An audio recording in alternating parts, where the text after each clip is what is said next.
Hey everyone, it's Joe from Gadgetry Tech, and today I'm going to be answering probably the most popular question on my channel, and what is the best gaming headset? So there's going to be an asterisk to that, of course, because there's not one perfect headset for everything or headphone for everything, and what I like you may not like. I am going to have links in the description below, so if you want to purchase any of these, if it's available on Amazon, those are just generic affiliate links. There's no kickbacks from that. I didn't tell any of these companies I was making this video, but that does support the channel, and I use that money to buy a lot of the headsets and headphones I review that's not sent to me. So if you want purchase through there, it will support it. I greatly appreciate it. Otherwise, purchase it wherever you feel comfortable. I'm gonna have a few chapters in the description below to help you navigate, but the goal is to keep this video short enough to get a good idea of where I'm coming from, and then I have more deep technical dives on everything I've reviewed. So there's a few things to consider on what makes the best wired gaming headset, and there's three tiers in my opinion. You have the feature-rich wired headset tier, like the Nova Pro and the Astro A40. You have the analog headset tier, which means there's a microphone built into it, like the Sennheiser EPOS VZR audio stub. And then you have your headphone tier, where you add your own microphone. I'm going to break it all down, and hopefully by the end, you know if any of these is the right one for you. And the next thing I want to point out is what makes a good gaming headset. Because to me, a lot of people ask, I think with the context of they want to hear footsteps the best. Some people just want comfort. Some people want durability, which is how long this physically lasts, or reliability, meaning that when you play every day, is it always going to work the way you want? Are you going to have static on the mic? Is the connection going to drop out? Things like that. You deal with your comfort, your sound quality, your mic quality.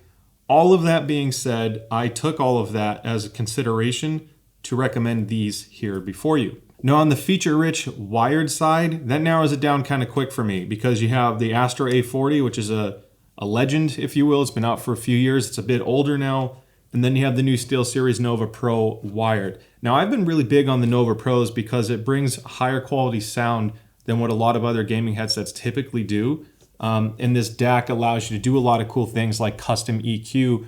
This does work on Xbox, this does work on PlayStation, just buy the right version. And then it of course works on PC. Now on PC and Xbox, you get game to chat mix in addition to the custom EQ and other settings. So that's the whole feature rich part. It's $250 and it really brings you a lot of stuff, a lot of check marks for the $250. Now the Astro A40 is older. It also has a game DAC, if you will. Their MixAmp Pro, which sells separately for $130. I'll probably get into that again later.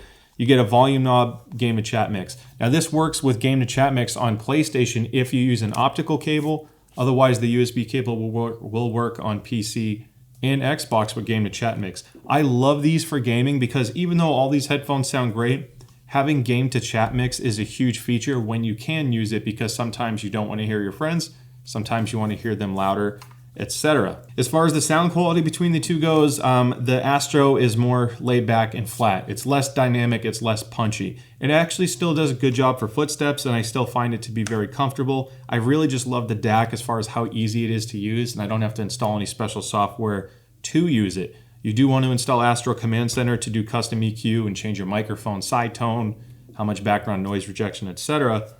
But the Nova Pro, ultimately, it's just got newer hardware. It supports two devices, so you can have USB on your Xbox and USB on your PC, and it'll auto switch between the two. It has higher sound quality. The bass is more punchy, more dynamic. The highs are a little bit brighter and sharper in some areas, and then darker in others. So this is a forgiving, easy EQ. The Nova Pro wired with some custom EQ is the better of the two. So if you want a feature-rich headset, I love the Nova Pro wired. It does so much, and it's actually still really, really comfortable. Now, when it comes to analog headsets with a mic, it was easy to narrow it down to three models to me. You have the Drop PC38X, which is under $200, open back, which means when you wear it, you actually hear all of your surroundings. It's not blocking anything, so the outside is vented. It has a very natural, great soundstage, and if you're using this for also listening to music, they are an exceptional sub $200 headset. Honestly, it's one of those things where it just does everything extremely well. The microphone's actually really nice too, and while I do find the ear pads comfortable and they work well with glasses, the clamp force is a bit tight. Now that leads me to the EPOS H6 Pro lineup. Now there's three color variants. They also have a green, I have the white in a closed back here, and then the black blue, if you will, in open back. So the white version actually has, or the closed back version has softer pads. It's actually really, really comfortable. They're memory foam. The microphone is great as well. This is closed back, meaning it's going to block your outside noise more. Conversely, if you're in a quiet environment, let's say you're playing and someone is sleeping near you, or you're listening to music and you don't want other people to hear it, a closed back is going to block some of that noise out. So I like the closed back a lot. The bass is also more punchy and it's a little bit more sharp. Closed backs are basically doing this to the driver, so it sounds more focused, and you typically hear a little bit harsher sound, whereas an open back sounds more natural. Now the H6 Pro open back is a nice blend between the two. You still have a really nice natural soundstage and music presentation. The drop is a little bit better for music, but the H6 Pro version has a little bit more bass and a little bit sharper highs. So if you want that more traditional V-shaped sound, this has like a natural way of presenting that. It's not perfect for music, but for gaming, it's excellent. And this is my benchmark gaming headset. So full disclosure, this has more hours than any other headset I've used in the past year because of the price point and what you get. Still, all of the EPOS headphones have an excellent microphone, or headset has an excellent mic. You do get adjustable volume on all three, and it's a flip to mute mic. So just real quick, I switched out the pads for the Dakoni Jersey series. It's a $30 pad. The stock pads on the H6 Pro open back are a little bit firm for me. They're not as comfortable. These pads are incredibly soft and they support glasses really well. So for the extra $30, I'd strongly consider it on the open back. And that leads me to the VZR Model Ones, the FPS kings, if you will. So again, just to cut right to the point, for footstep awareness and imaging and localization, this is it. This is the cream of the crop. It's $350. It's not my favorite frequency response when it comes to music listening. I'd rather use several other models here for music without doing EQ. This is just out of the box. You can fix some of it with EQ.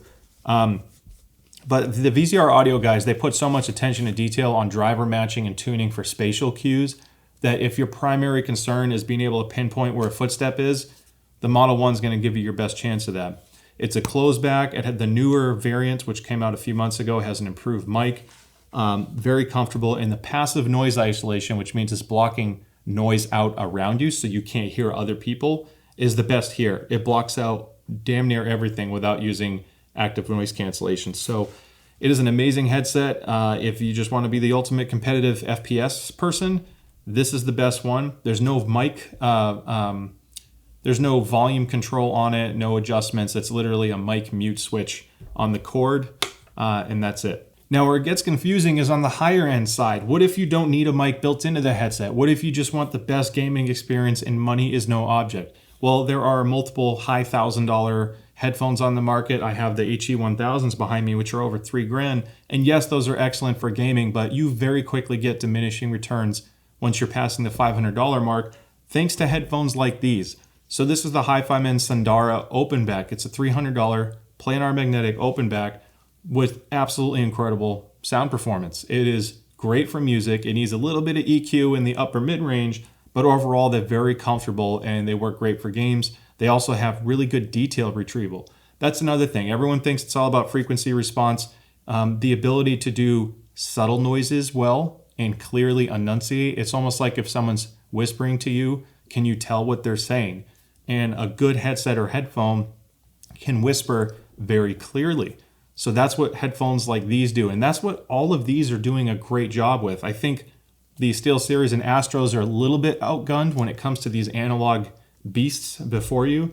But you can spend a lot more money, especially on the PC side, if you get into stuff like this.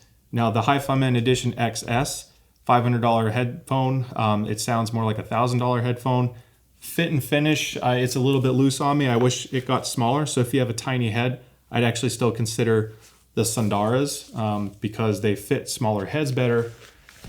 But those are great. The detail, the bass, imaging. I mean, I'm going to do a deep dive review on this very soon, but I wanted to include it because for gaming, that's really about as good as you'd ever need to spend before you really aren't going to get any other advantages. So this one's fun. So the Sennheiser 560S is an open back that retails for $200, but sometimes goes on sale for $150. And musically speaking, it's probably the best performing headphone here. They are a little bit forward on the treble region, a little bit bright. I think ultimately I'd rather have the Hi-Fi Men with EQ, but out of the box, these are open back dynamic headphones that sound incredible and they image so well. So if you just want headphones that's great for music and gaming, these are just top tier for under $200. The price per performance factor is bonkers. And even Best Buy sells this one. And it'll be on sale most likely during the holidays. Clamp force, it's just like the Drop PC38X. It's firm. It does grab your head a little bit, almost vice-like, but it does loosen over time. And if you're concerned about that, just get the EPOS H6 Pro open back.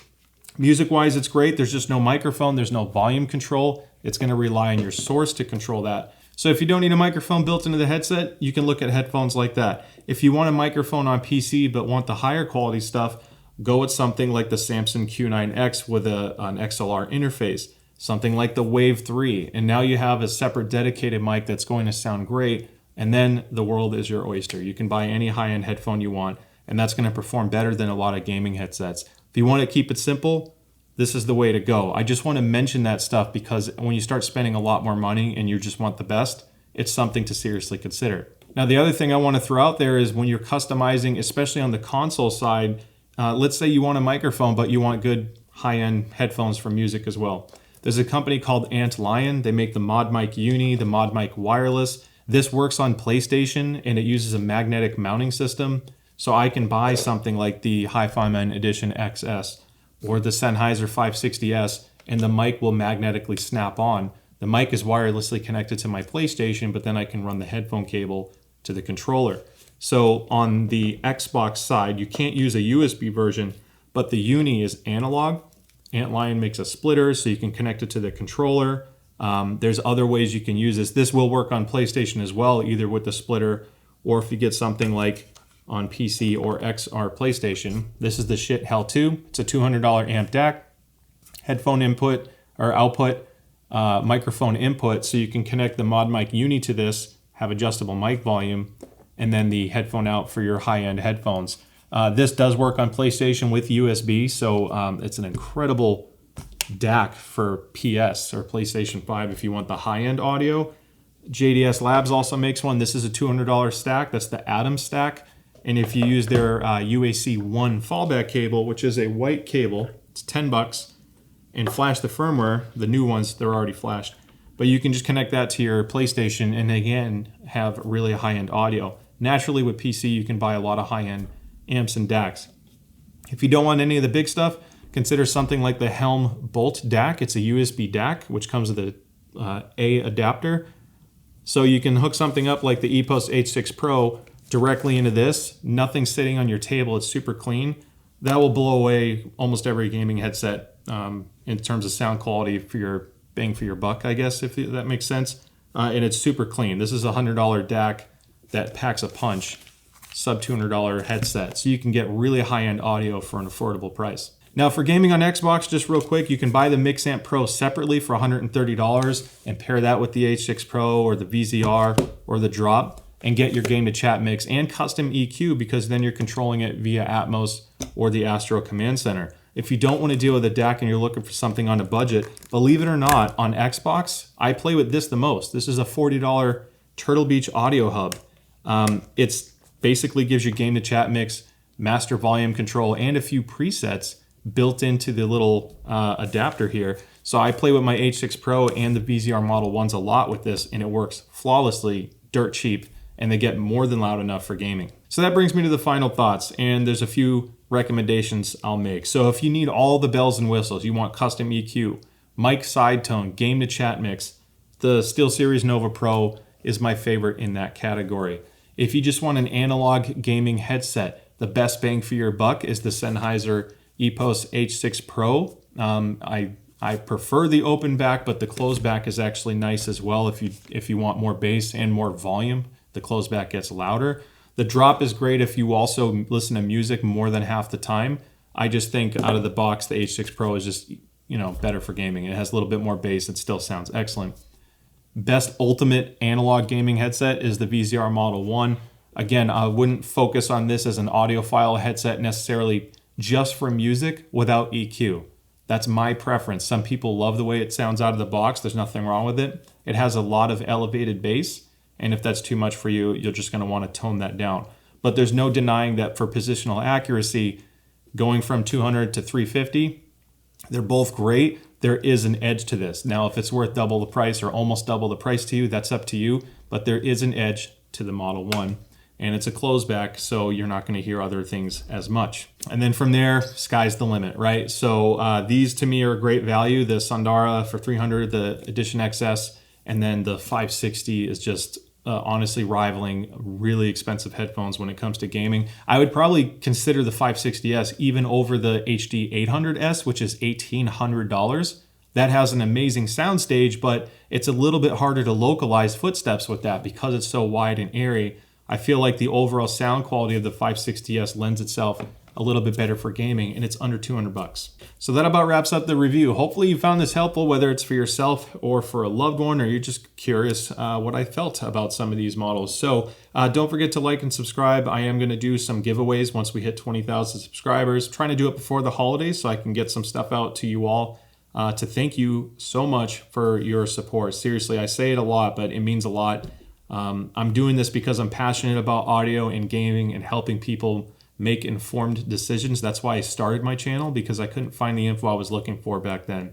So it's going to keep growing, and I owe it all to you for that. So with that being said, I will see you next time.